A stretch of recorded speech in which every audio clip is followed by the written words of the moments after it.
Welcome to Transmissions Alt Mode, where we talk all news, comics, and media related to the Transformers. This week, we have what could be considered a crossover with Let's Talk Transformers, as we had the chance to sit down with Mike Seibert at TFcon Chicago 2022. In this conversation, we talk Transformers, TFcon, Star Wars, and other topics as we get to know Mike a little better. We'll be back to our regular media talk next week. Today is Friday, October 28th, 2022, and this is episode 309 of Transmissions Alt Mode. All right, this is Transmissions Podcast live at TFcon Chicago 2022. Of course, I'm Big C, your host, and of course, we're here with Jeremy, aka Yakko. Hello. And we got special guest Mike Seibert from the Mike Seibert Radio Show. Hey, how's it going? Thanks for having me. It's the Mike Seibert Radio program. Oh, but excuse Mike me. Seibert Radio podcast, I guess. Or you could just call it Mike Seibert Radio. It's fine. Hi, I'm Mike Seibert. I host Mike Seibert Radio. Never try to correct me. Yeah, it's aggressively fine. It's fine. No, great. We've hung out with you before. It's at several past TFcon, so it's great to see you again. How have you been enjoying the show? It's been great, actually. I think this is the TFCon where the fandom universally said it's okay to go back to conventions. Mm-hmm. The dealer room has been packed all weekend. All of our friends that are selling merch and toys and all that, everybody is doing business. Folks are buying stuff and are happy. Folks are selling stuff and being happy. And more than anything, I mean, we got the entire Transmissions team here, and it's, I mean, we're all here together celebrating friendship and celebrating fandom. Because like over the last couple of years, even as conventions have started to kind of slowly come back, it's been like, bits and fragments. Mm-hmm. It's like, we'll see some of each other, but I think this is the show where like almost all of us are in the same place at the same time. And it's just been incredible. Pretty much everybody that was, we would see in like 2018, 2019, pretty much are back here. Yep. And that's been fun. Yeah, it's been great, and again, just such a great vibe, such a great feeling of humidity. It's like folks asked me earlier, how's the dealer room? I'm like, humid.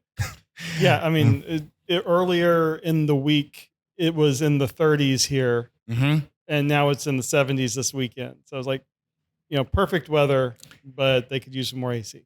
Yeah. And it's certainly agitated by the amount of con goers. So I know we're here at TFCon, and I talked a lot about the vibe during the show. I'm going to wade into a little bit of controversy here. If I had any criticism of the show, as it is up to when we're doing this, is real light on nightlife. The visibility bar did not return. That was a COVID casualty, as near as we can tell. So there's been room parties, there's been parts parties. The lobby was kind of popping a little bit, but that's the one bit of the TFCon experience that I think is kind of missing. Like there was a few of us hanging out at the Caddyshack bar, and kind of hanging out here, actually really in this space, in this secret VIP lounge. Oh crap, I just told everybody about it. Now it's not a secret anymore. The new secret podcasting lounge. Yes. These chairs are very comfortable. But yeah, no, that's really been my only criticism of the show, is kind of like the lack of nightlife. And I don't think that has anything to do with the con organizers. I think that's more on the hotels. So, right. Yeah. I mean, you look at Toronto, which the three of us, Daryl's behind the camera, but three of us did in earlier this summer, mm-hmm. and the hotel gets in to, they make sure that their bar has like themed drinks, and they embrace the whole thing. And mm-hmm. They're just like, we're hotels, and they kind of don't want us here. Yeah.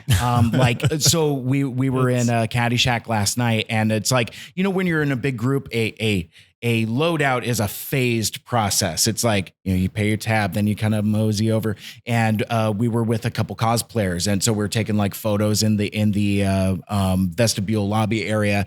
And the guy rolls up to me. He's like, "No, please leave. Please leave. Wow. You gotta go." Wow. We were kind of hinted that it was time for us to leave when we were there on Friday night, just having dinner, and we were just talking after dinner. It's funny you mentioned that, because me and my crew rolled in like an hour after that. And so the picking up on subtle cues and hints is not my first best strength, nor is brevity. But so the manager comes around, phase one, starts turning off the TVs. We're not watching the TVs anyway. It doesn't matter. Then they turn on the house lights.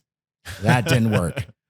Finally, I kid you not, guy goes back there like we're in 4th grade, flicks the lights on and off. Oh, wow. And it's like, okay, guys, let's throw away our empty pizza box and let us adjourn to the lobby. So, but yeah, no, I think I've gone on enough about that. But like, it's celebrating that camaraderie and fandom, and just being around friends. And I love coming to TFcon, and it's for folks that you connect with, like on social media and podcasts and Discord and all of these platforms. But there's so many folks that I've seen here in real life for the first time, and reconnecting with my digital friends as well. But like, you roll into some of those meetings and folks will be like, "Oh, hey, Mike Seibert." I'm like, "Oh, hey, what's up?" And I'm like, you know, saying like, "Good to see you." But it's like, wait a sec, I've never actually met this person before, you know, because like those online connections are so real and so tangible that it doesn't occur to me, "Oh, I've never met you before," you know, that kind of thing. It's been amazing from like an interpersonal standpoint. In my opinion, that's the best part of TFcon. Yeah. Yeah. Yeah. I mean, like the guests and stuff, that's certainly cherry on top of the sundae, but here for friendship. Yeah. Although, speaking of guests, you got to meet the man, Peter Cullen. I absolutely did. And, you know, one of the things that folks our age kind of run into sometimes is don't meet your heroes. I have a William Shatner story that I'm not really going to tell here. If you know it, you know it. Basically, like he's not very personable. So I didn't necessarily have a positive experience. So that's always kind of like the metric that I measure celebrity interactions with, like, especially like at this level. But the Peter Cullen announcement really was I think like the largest domino to really get me to come to TFcon Chicago, because I was kicking around the idea, but it was really close timing wise to me and my wife's 20-year wedding anniversary. And it was like, well, we can't do anniversary celebration and then I just leave and go to TFcon. I was always joking with my wife. It's like, so what are we going to do for our anniversary? How do you feel about Chicago? But we did like a low key thing closer to home, and that kind of freed up time, vacation days, and resources to where I went back to the table. I was like, hey, how about the Chicago thing? You know what? That's not a bad idea. Then the Peter Cullen announcement comes, and then the Susan Blue announcement comes. And I'm just like, that's 2 big autographs on my poster. This is really something worth considering. But with the Peter Cullen thing, I like the way the convention did it. There was some controversy about like the pre-sale tickets. Like I saw some discourse, folks saying, "Oh man, it should be first come, first serve." People just running up to the table. Madness. That's nonsense. I mean, maybe it's just because we're adults and are more accustomed to like, yeah, if I want like a premium experience, I'm going to pay for it and then kind of expect it. So that was my thing for Jump. It's like, if I can prepay a ticket and guarantee I'm able to get an autograph, even if I have to wait through a queue to do it, I'm going to do that. So I have no problem with that. The line was long. And if anybody saw my Twitter, I was getting really nervous about the time frame of it because I did the Saturday morning session and they allowed like 90 minutes, I think, for that morning session. And then that was butted up right against photo ops. So it's like this could go off the rails quickly. So there was some nervousness there. But all of that goes away as soon as you walk into the room. It's like when you get around that last corner and you can see Mr. Cullen at the table, and I made line buddies, and and I was like, guys, it's him, it's gonna happen. And so I had the item I got autographed is the Fathom Events Transformers the movie poster, the one Livio did, and ironically enough, Livio was the first autograph I got on it. I wanted to make sure I got him to sign it first.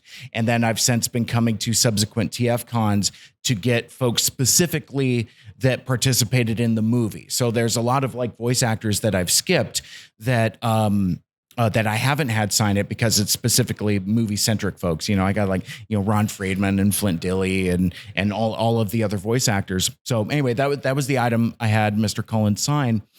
And you go through the process and you hand your item to a handler. And shout out to the volunteer staff, by the way, for like keeping the line moving and keeping things going at an orderly pace.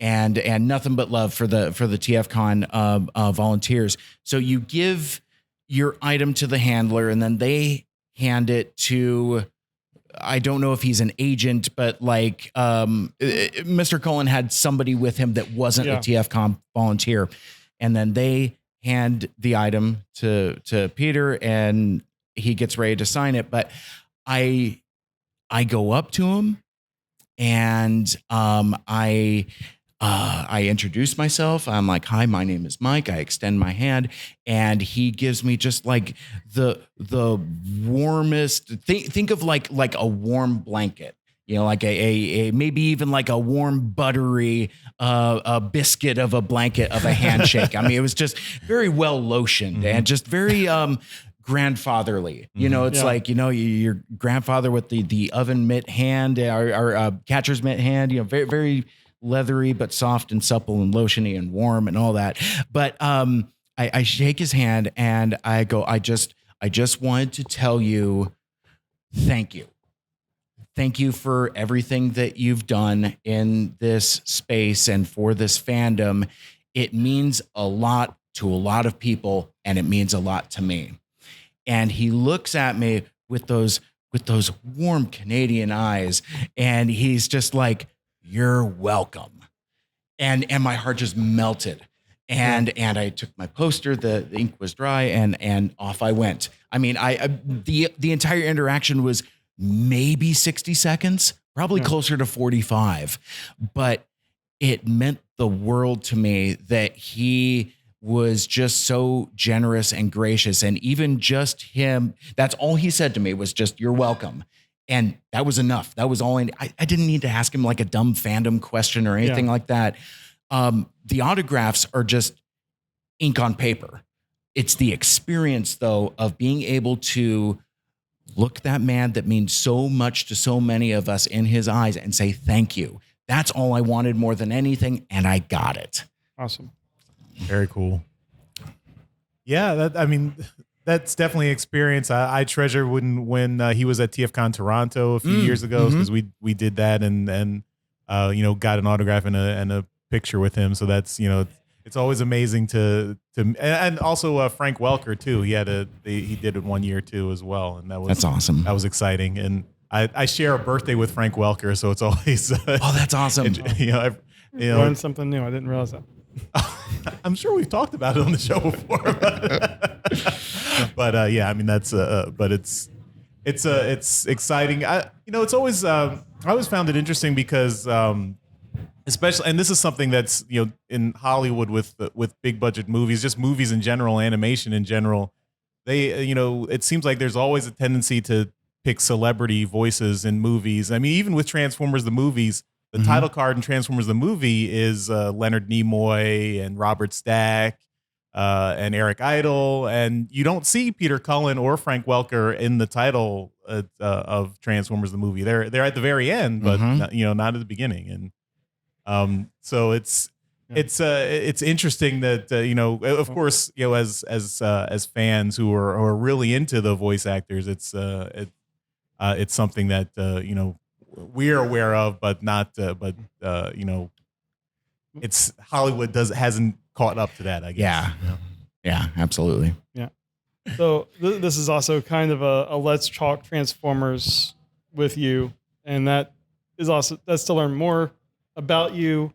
One of the things that I think these guys don't really have in common, but I've really enjoyed and kind of picked up from your show is a lot of the nerdcore stuff. Oh yeah, all the music. Like I've been a fan of various nerdcore in the past, but then now the name is slipping. Got the Word Burglar. Yeah, Word Burglar. Yeah, you see, I pulled that with no hints. You Toronto guy. Shout out to that dude. You introduced me to Word Burglar, and his stuff is fantastic. It's terrific. So, how'd you get into all of that stuff, like that side of music?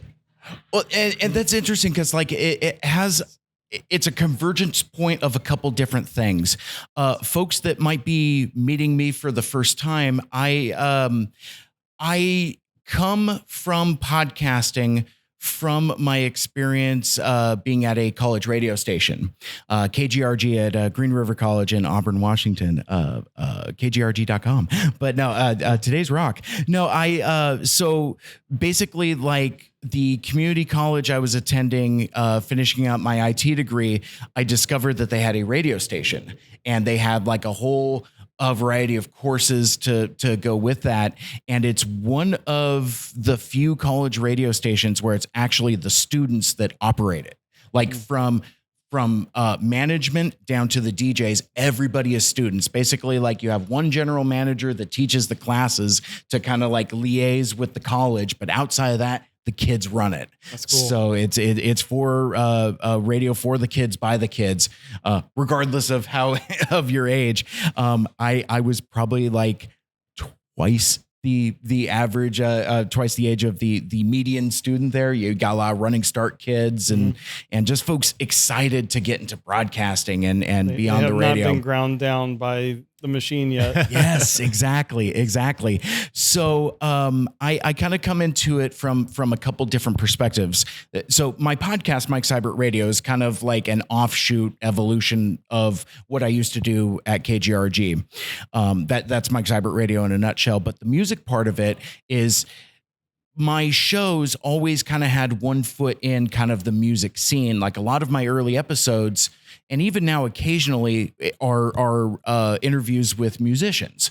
You know, it's like, oh, you got a new album coming out? Great. Come on my show and let's talk about it. And that's something that kind of continued into even what I do now.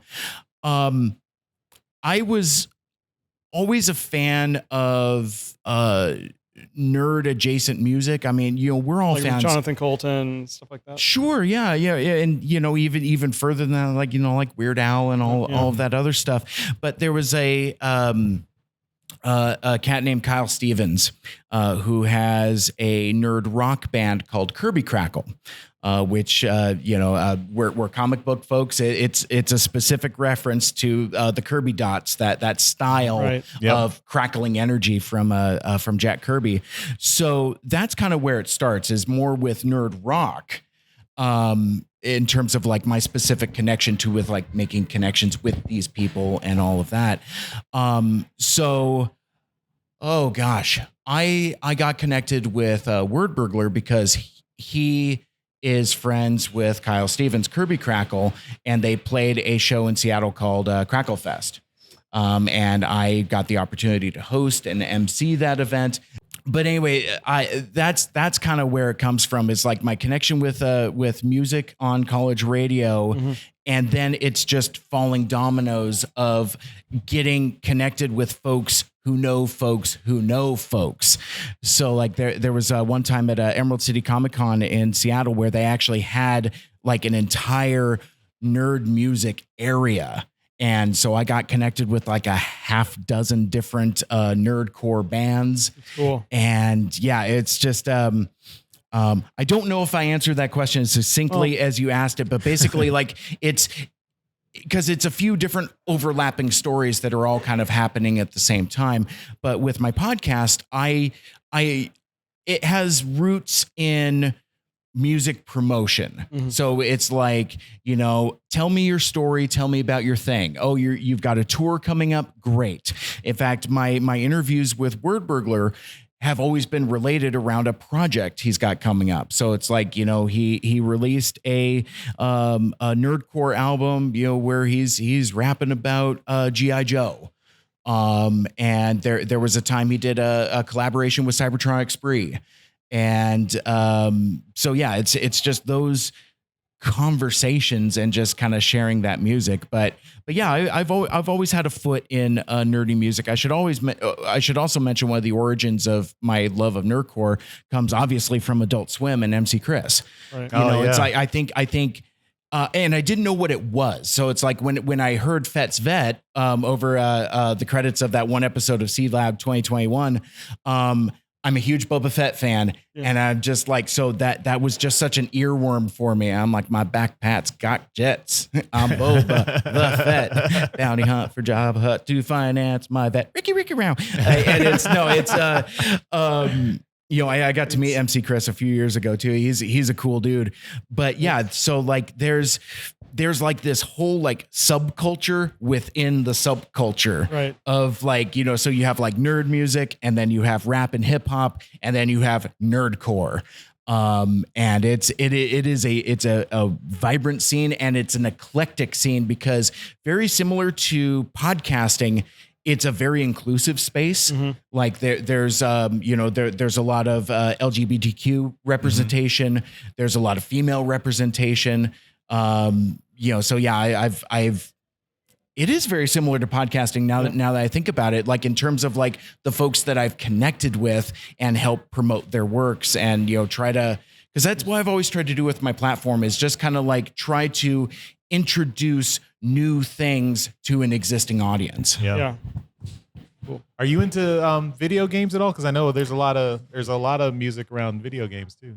You would think so. But no, because as a gentleman in his mid 40s, I don't have the dexterity for a controller that has more buttons than I have fingers for. So like, I think once you start getting into, I think maybe like Xbox 360 is maybe right around the time I punched out. And even then I was way too casual at that point anyway. Like, it's like, oh, you have to strafe to fire and you have to move around in this dimensional, multifaceted space. I'm like, no, thanks. Yeah. And then like casual gaming came around, like Candy Crush and Jetpack Joyride and all that, where I just tap on my phone. I'm like, that's where that's at.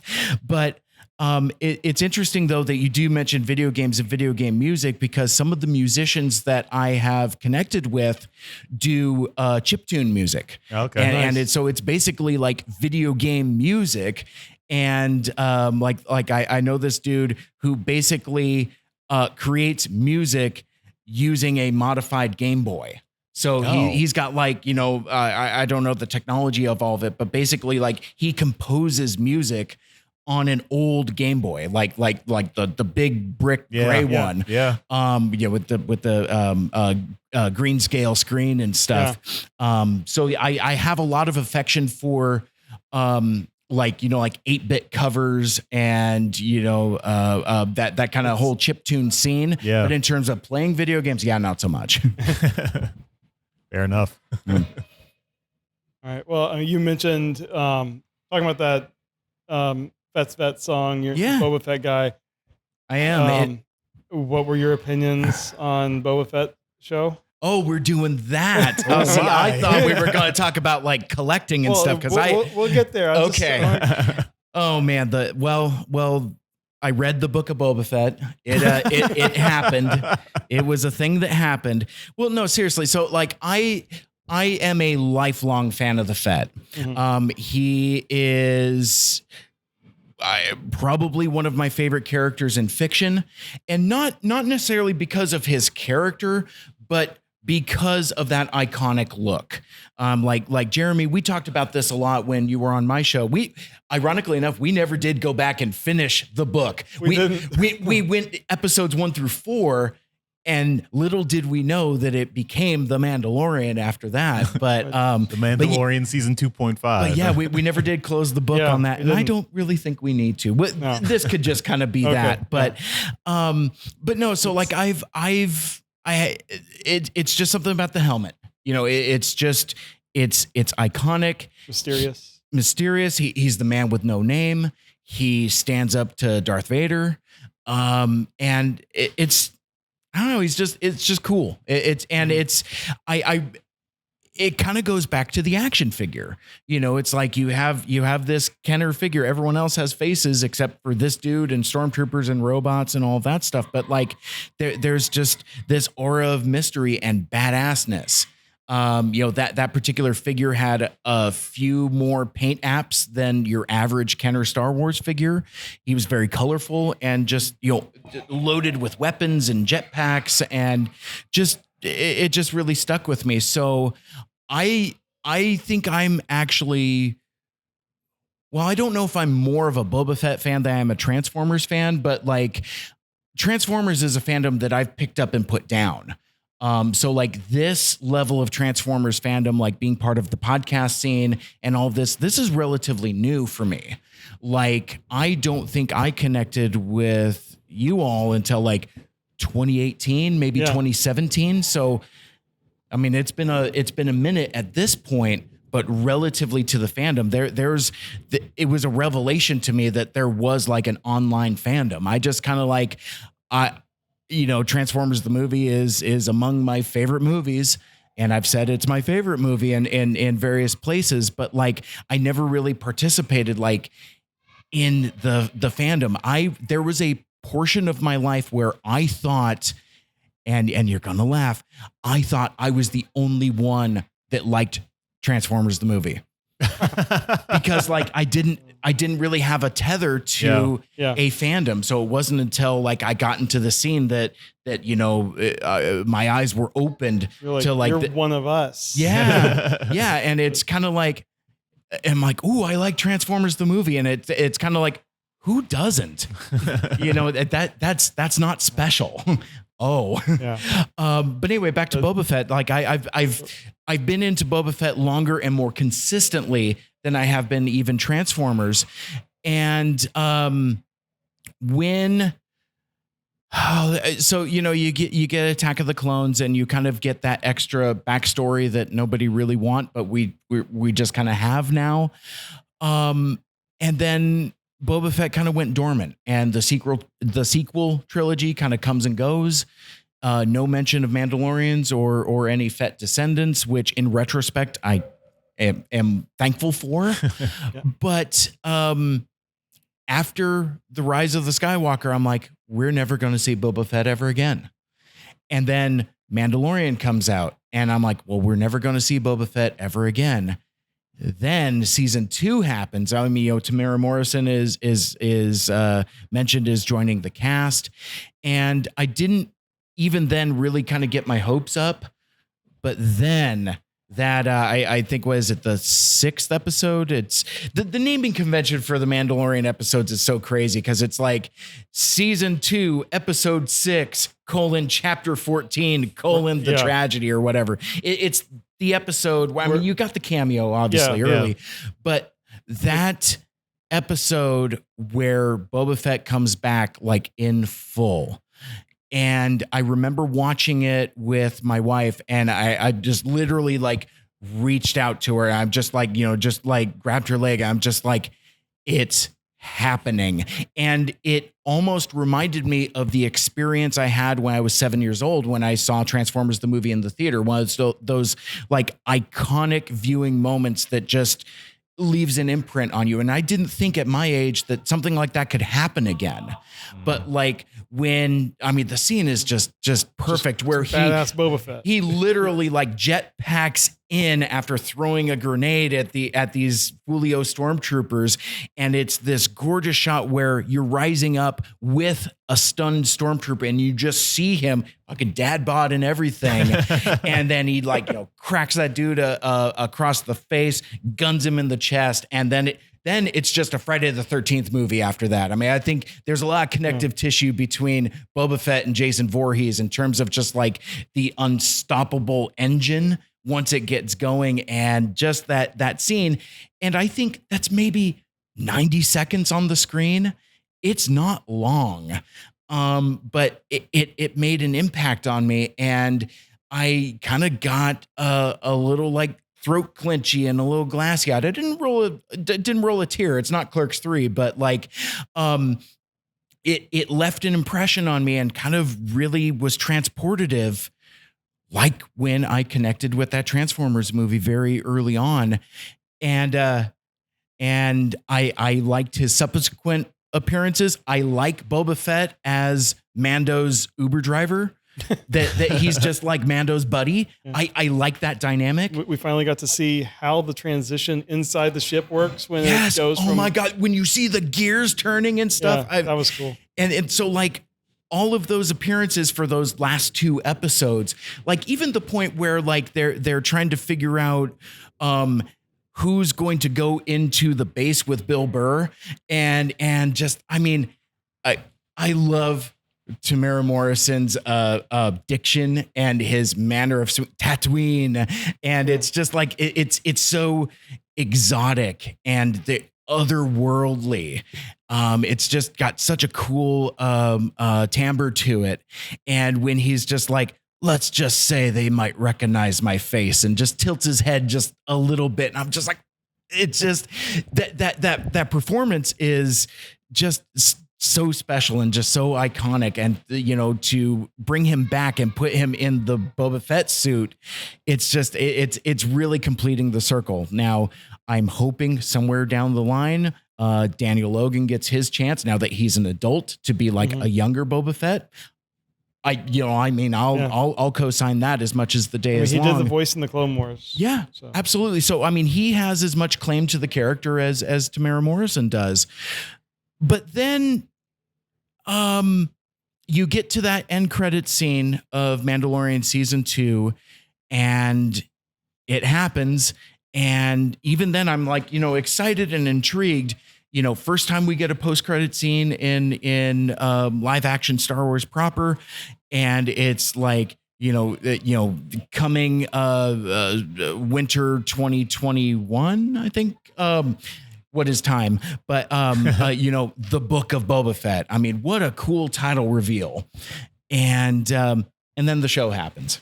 and then the show happens. Yeah. So it's I have very mixed feelings about the Book of Boba Fett. It's I don't dislike it.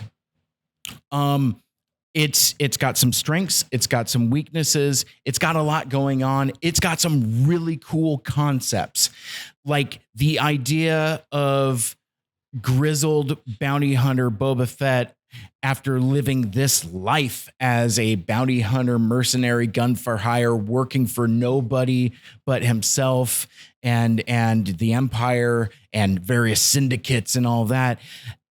Having that, and we talked off mic earlier about Clerks 3 a little bit, and Gen X flavored existential dread and ennui and angst, where Boba Fett has kind of this life-changing thing.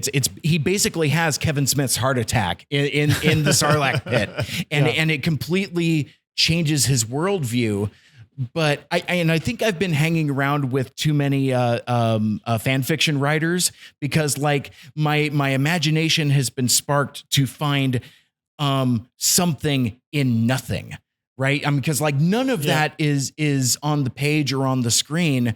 But like, since the friends that we have, it's opened up my mind to interpretation. So it's like, I see all of this and you see the gears turning. He's like, I've got to do something else. Now, why that translates into being the crime lord of Mos whatevers. Is it a Mos Espa? Is it a? I think it's Mos. Okay, yeah. I couldn't remember, but that doesn't entirely make sense, but that's fine. Can I ask you? Yeah, please. As someone who, I'm a fan of Star Wars, but not. Yeah. I would say probably maybe a filthy casual Star Wars fan. I love it. But I always thought one of the big draws of Boba Fett, as you mentioned, was the mystery, and I felt like in the last few years they've kind of tried to fill in so much story that didn't need to be filled in, and that kind of made him less appealing to a lot of people. Is that you're telling too much backstory or too much story that kind of we don't really get. We see the character as kind of a mercenary who is out, has his own personal self-interest. Yeah. And that doesn't really translate to someone who kind of forms relationships with the Tusken Raiders and becomes kind of this dances with Tusken Raiders guy who then wants to get revenge and justice for these people who he worked with, which it's a fine and interesting story. It just kind of, for me, didn't feel like that's, I didn't see Boba Fett going from where he was in the original trilogy to where he ended up in the Book of Boba Fett. So. Well, and I think that's kind of some of the fan backlash also, because I think folks, including myself to an extent, wanted the Boba Fett of the titular character of the Book of Boba Fett is not the same guy that we met at the end of season 2 of Mandalorian. Mm-hmm. And I think that's kind of what my disappointment was a little bit. I liked a lot of the directions. I liked the stuff with the Sand People. I am all for indigenous people's allegories and representation there. I think those are stories that are important and that matter.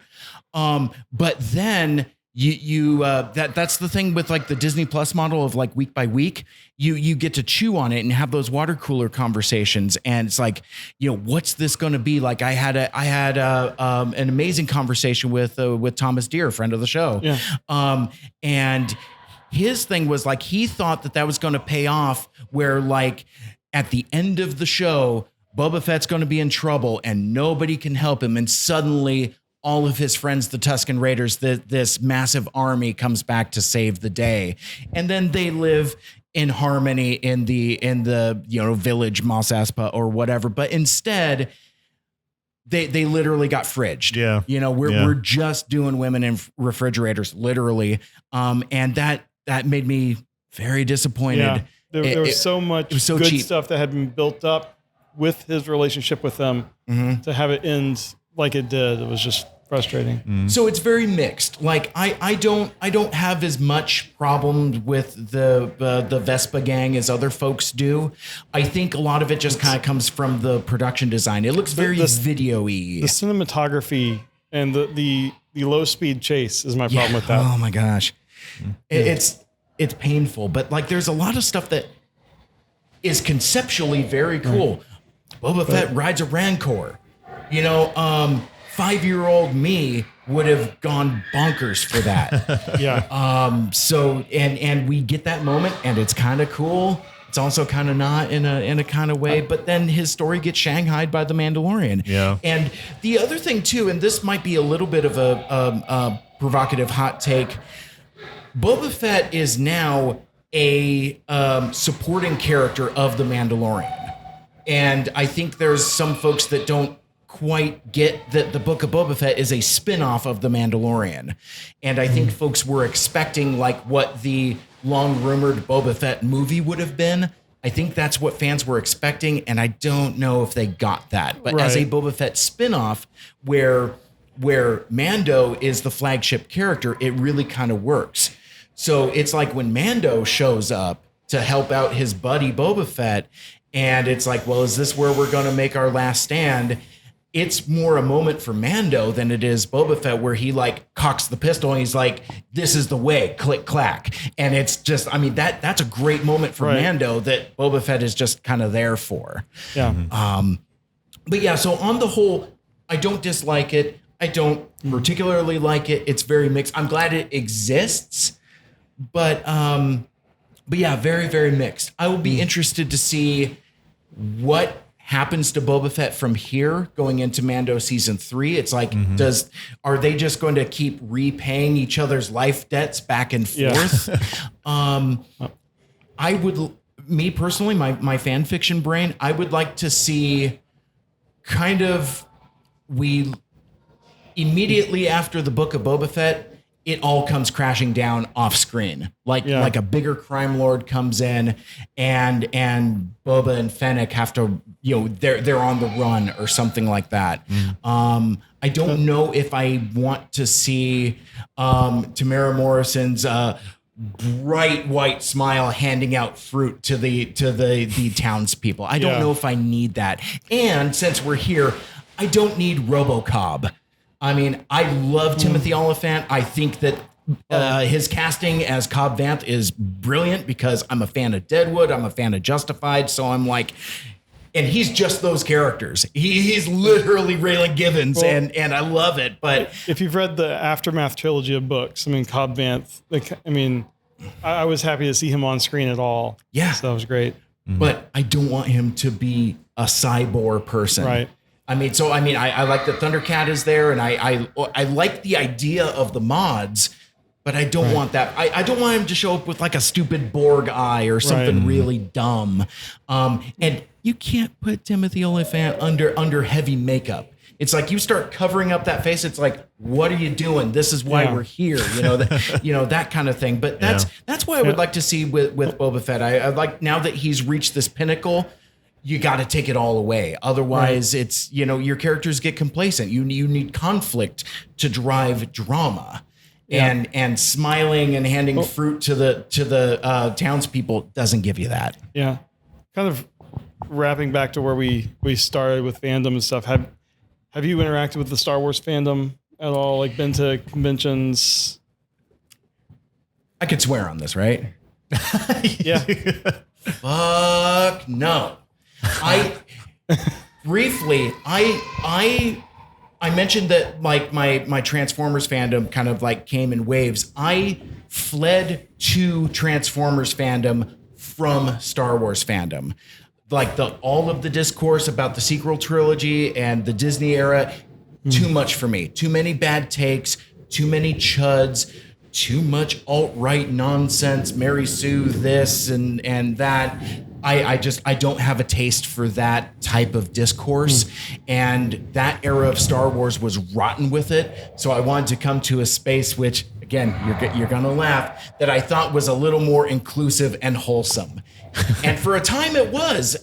But then I started getting a little deeper. I'm like, oh, those assholes are here too.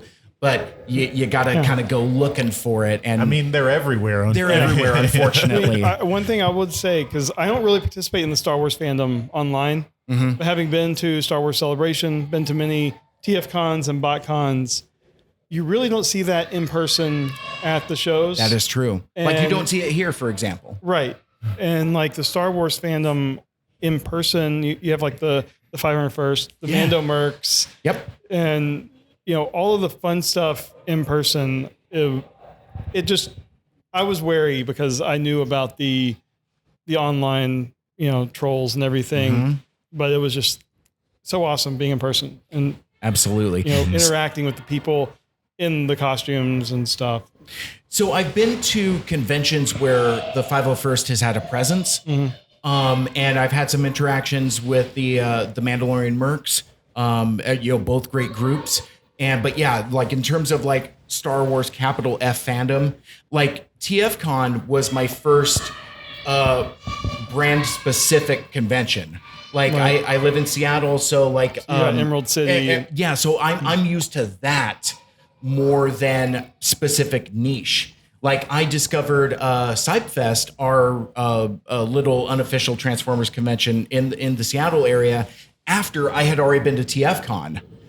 So I had a buddy of mine, Nick. He's like, I think there's a Transformers convention around here. You should go check it out. And I was like, I should. So I went, and it's like a little mini TFcon. I mean, it's basically a toy show in a gym. It's very, very small scale, but there is a surprisingly large and passionate contingent of Transformers fans. I almost said Boba Fett fans. I'll loop back around to that, and I'll tell you about all the Fett figures I bought recently. But no, I mean there's a surprisingly large and passionate fan base in the Pacific Northwest, and that kind of comes to a head at SideFest Northwest, where folks come and again, it's mostly a dealer show, but right before COVID, it had started to grow and expand, doing panels and live streams, and we're kind of trying to still kind of get our post-COVID legs a little bit. Yeah. Planning has begun for SideFest Northwest 2023. It's actually the 10th anniversary of that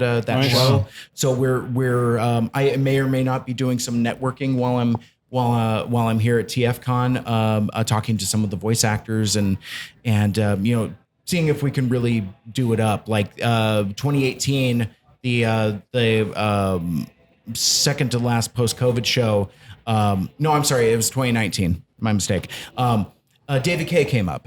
Oh, and nice. he was like an absolute delight. Yeah, he's great. I mean, and to be like in a small local show where you can just roll up to him and chat for as much as the day is long, that's something really special. And that, so like, it's interesting. Like, you think of like macro level, San Diego Comic-Con, Emerald City Comic-Con, then you go to that next rung down, which is like here at TFCon. And then you have that other next level. Like I would throw in shows like DairyCon in there where it is. It's much like that. I mean, shout out to Fred Work and all the stuff that he because of their social media presence, it feels much bigger than it actually is because but they don't have guests or anything. It's all just dealers. But he's found a way to just feed the wheel to where it's like DairyCon is always in the back of people's minds, and we refer to it like it's like this big iconic show. But anyway, so you have stuff like that where you can have those more intimate connections with folks. Being part of Transformers fandom has kind of made me more aware of Hasbro's action figure practices. I'm trying to be diplomatic, but basically, like, I've bought the same Boba Fett mold at least a dozen times now. Yeah. And I mean, it's a great mold, but there's other ones they can do too. But like, there's a lot of like part swapping, a lot of like parts reuse. I'm seeing a lot of that like in G.I. Joe Classified series. How many versions of the Sideswipe mold do you have? I have, well, let's see. I now here, I think this is actually breaking news. I have completed my Sideswipe Lambo Ranger army. I just got the covert clone G2 Sideswipe that was the other half of the Alpha Strike Counterforce here in him and Slam Dance, I think. I keep trying to call them flywheels because it's like it's not flywheels. It's the Autobot repaint. It's a Slam Dance and a Trench Put, their Battle Master. But anyway, so it's the G2 colored Sideswipe, and that was an Amazon exclusive that kind of didn't come and go, was on clearance for a while, and it was long before I was into the mold. So I started collecting the mold after that set had come and gone, and now it ended up being the last one I had to track down. But yeah, so let me see. It's Siege Sideswipe, Siege Red Alert, Netflix Sideswipe, Netflix Red Alert, Netflix Blue Deep Cover, Generation Selects Deep Cover, Generation Selects Tiger Track, and I think that's the and Covert Clone Sideswipe. So that's 8. And Gigawatt. Oh yeah, and so he's part of that family also. So you got Gigawatt, and then you get into the retools of the Earth mode, which I was going to pass on those until a buddy gifted me one, and I'm like, oh well, now I have to get because like that was when the Battle Across Time Sideswipe and Skywarp was starting to show up at Ross. He got the set for $20. He's like, do you want the Sideswipe? I was like, well, I was trying to stay away from that tooling so I could just stick with the siege tooling, but he just gave it to me. I'm like, well, shit. Now I need to get Clamp Down and Kingdom Red Alert right around the time Walgreens started restocking it. So it's like everybody once BWTF put it up. Ant sent it to me. A couple other folks sent it to me. I'm like, yes, I see it. I put it in my cart and I put some hair gel in there too to make sure I got free shipping. I got it. So with that, so it's Kingdom Red Alert, Earth Mode Sideswipe in the Battlecross Time 2-pack, and Clamp Down, and I think that's all of them. So that's 8, 9, 10, 11. Wow. I'm trying to count on one hand, and I lost track. But it just shows you what Hasbro does. They will milk it until it is done, and then even some more. And I could give a fuck about Sideswipe because folks will ask me. It's like because I'm a Soundwave guy, and so like all my friends are like, "What are you doing collecting Sideswipe?" It's just a fun mold to play with. Yeah, it's a great tool. You know, it's very intuitive, and it kind of reminds me of some of the G1 molds. Like it kind of reminds me of the Datsun mold in a kind of way, the way like the legs tuck back in and the arms fold in. It reminds me more of that Datsun mold than it actually does G1 Sideswipe because of the way he transforms. But yeah, no, it's fun, and it's like, oh, there's an array of these. Cool. I guess, you know, like so many Pokemans, you got to catch them all. But it's so I have as many Black Series Boba Fett's as I do Siege Sideswipes, in is just as many colors. I wish because it seems like Hasbro has retired the Siege tooling in favor of the Earth Mode tooling, which is a shame because I actually prefer that. I like the more rounded chest, even though it's not. Yeah, I like that space car. I like it as a space car instead of as a Lamborghini, which is, again, is a weird take. Maybe that's why I like that mold so much because, like, again, I as Sideswipe, I have no tether to the character. I do not care about him at all. But they made that mold in enough different colors where you almost have a Super Sentai Power Rangers squad. So it's like I've got black one, I mean, a couple black ones now, but I got a yellow one, a blue one, and a couple different white ones as well. John Hasbro, if you're listening, I need a pink one and a green one. Oh, and Gigawatt can be Titanium Ranger. There you go. And so you're fine with that. But so like in the fandom, I don't remember if it was Andy or maybe it was even Dan Larson. I don't remember. Toy Galaxy, like connecting like the Super Sentai and Power Rangers to the Sideswipe mold because like they're so vivid. Like that yellow on Tiger Track he's the Yellow Ranger basically, and same with the blue on Blue Deep Cover. It's like, you know, they're very vivid in a way a lot of like those reused molds kind of aren't. Or maybe it was Michael Andrews, but anyway, so like it was all like the Super Sentai Lambo Ranger Squad or Lambros or whatever. We came up with a few different names of it, but it's just that fun of collecting. And when you connect with like-minded folks it's like, so when people are sending me, oh man, did you get all the Lambos yet? It's like, are you on the lookout for Lambos? It's, I'm sure you guys run into this also, but like when people know what you're into and they start messaging you about it, it's they love to spend your money. Yeah. Well, and Melvar was teasing me earlier. We saw a one of several Unicrons out on the floor, and it's like, if they had slapped Transformers the movie on that, would you have bought it? And I looked at the floor and I'm like, yes. But when it said War for Cybertron trilogy, I noped right out of that. I'm like, I don't need it. I passed on HasLab Unicron, not necessarily because of the price, but it's so goddamn big. Yeah. I knew I had no place to put it.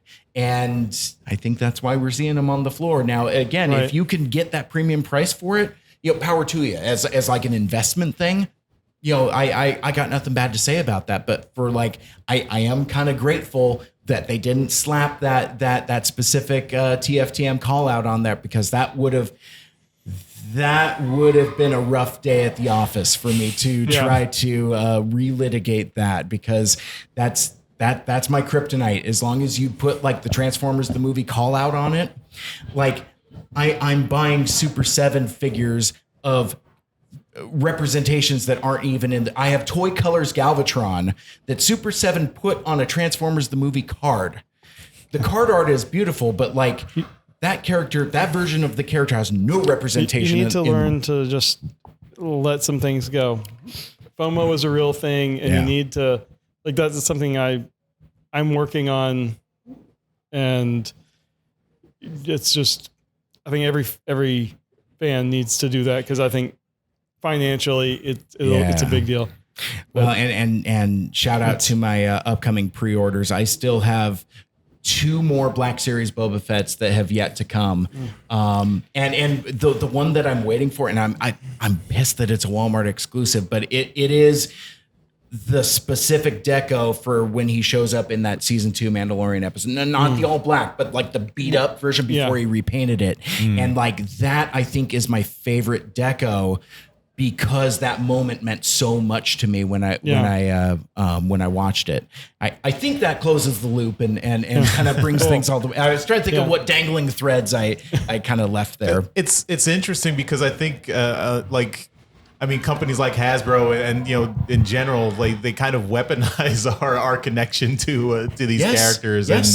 And they take advantage of that, and they know that FOMO is real too, and that's why they make Walmart exclusives or Amazon exclusives, things like that.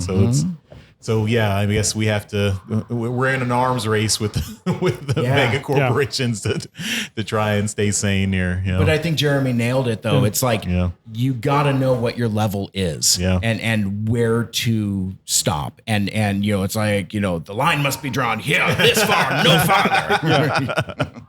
Yeah. So what other? I guess I would say where do you what are the other fandoms you dip your toe into, or are you a fan of everything? I mean, because for me, I think Marvel's a big thing. We have the casual back and forth Marvel versus DC on our podcast. Daryl's a diehard DC hater over there on the other side of the camera there. I'm Switzerland. I'm neutral party.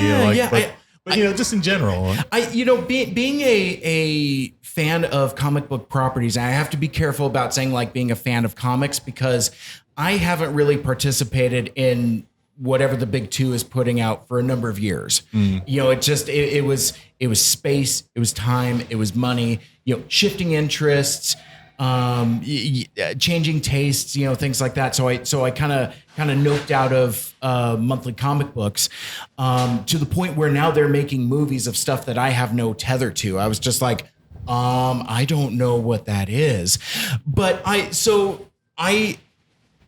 am a fan of comic book movies. I'm a fan of comic book universes. So the concept of being partisan about it is entirely foreign to me. I don't understand I'm a DC guy or I'm a Marvel guy, because like it's all superhero books. Like, and you see so much of that like nasty discourse on Twitter. It's just like, how about we just celebrate that genre is being put out and being celebrated without being so partisan about it? But that's kind of the nature of our society. I think we are tribal at our core. Like there's too much of, I like this, therefore you're bad if you don't like this. Well, look at the third-party panel here at TFcon. Like, you get a temperature of the crowd of like who is in whose camp. So again, we're kind of tribal by nature, but like, no, I like a little bit of everything. Like, I like genre that I'm a huge science fiction person. Like, it's funny. I recently revisited Transformers 2007, and it has a trailer for Iron Man, the first one. And it's presented like a real movie. Like it's weird that like in like this postmodern MCU, 10 years and 20 some odd movies in, that Iron Man the first is presented just like a science fiction action movie. Not all that dissimilar to kind of how they presented Transformers, but it's like that dichotomy just really kind of like I hadn't seen that trailer in years. Yeah. And but in terms of like toy collecting, our mutual friend Aaron from Autopod Decepticast, he has a very narrow focused Transformers collection, and his thing is like third party or official. I just want the best representation of this cast of characters. Whereas my collection is aggressively unfocused because like I buy stuff that I like. So like, you know, I have like an entire Sideswipe army. I have a Boba Fett army. I have a Snake Eyes army. So, you know, I mess around with G.I. Joe, but I don't collect all of anything. So you're not a completionist. No, I'm certainly not. Unless it's like something, unless it's something achievable like that. So like I don't collect G.I. Joe classified series as a completionist because I can't. It's so rotten with exclusives. And like even like the figures that are going to come with the HasLab Hiss tank are numbered. So if you're a completionist and you didn't throw down for the Hiss, you're going to have gaps in your collection. And I think that's a little gauche. I think that's kind of important. That's Hasbro cashing in on the FOMO. Hasbro be Hasbro. Yeah. But yeah, so I've got a variety of things, and I've got weird things like since folks know I'm a Boba Fett fan, my family has got Christmas locked down for me. It's not if, it's what. And folks find some really cool stuff. Like my extended family is very much Disney people. So like whenever they go to Disney World, they're always on the lookout for Fett stuff. And where it was kind of dry, where basically like, you know, this was before like the Disney era and, you know, Book of Boba Fett, Mando and all that stuff. So it's like anytime they saw like a Boba Fett water bottle or something like that, they'd buy it for me. It'll be interesting to see how it goes now, but I'm into a lot of stuff basically, but not any one thing. I celebrate the catalog. We wrap it up. Yeah, I think we're wrapping up. Now we went too far the other direction. We're getting the dirty looks from Daryl. It's like stretch. It's like, what time is it? What? Well, we got a whole nother podcaster panel. Yeah. Yeah. Well, Mike, we would love to talk to you forever, and I think we will get more chances to talk to you in the future. I'm sure. Count on it. But before we do wrap things up, I want to give you the chance to basically plug whatever you've got going on. Of course, the Mike Seibert radio podcast show program. Anything else that's going on? Not specifically. Like I don't even really know what I have in the hopper. I'm probably going to record a kind of like post TFcon, just kind of like download info dump, probably tell my Peter Cullen story again on my show and just, kind of talk about like this terrific celebration of friendship we had. But no, I don't have anything in particular to plug. You can listen to Mike Seibert Radio pretty much everywhere you listen to transmissions. I'm on social media. You can find me on Twitter, Facebook, and Instagram at Mike Seibert Radio. And the spelling on my last name is Seibert. I am not the guy that made the Mars rover. At Mike Seibert with my spelling. He got that one, and you know what, you did the Mars rover, so you can have it. Yeah. So I changed the spelling on it. It's Seibert. In my own way to try to goose the pronunciation a bit to make, but it hasn't worked. It's fine. It's no big deal. But thank you so much for having me. Yeah. This was an absolute blast. Yeah. Awesome. And we'll have links in our show notes and below if you're watching on YouTube, just click in the description below and there'll be links to everything.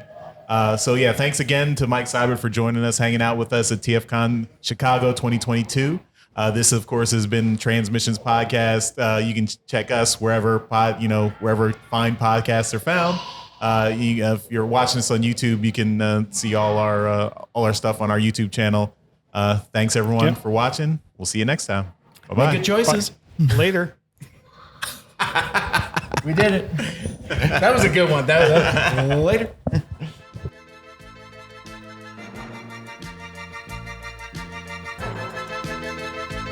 Thank you for listening to this episode of Transmissions. If you'd like to join the conversation, travel to our Discord channel at transmissionspodcast.com/Discord. Want some cool Transmission swag? Feast your eyes on our Transmissions gear at transmissionspodcast.com/shop. If you'd like to support our podcast, go to transmissionspodcast.com/support or tell your friends about our show. We'll see you next time.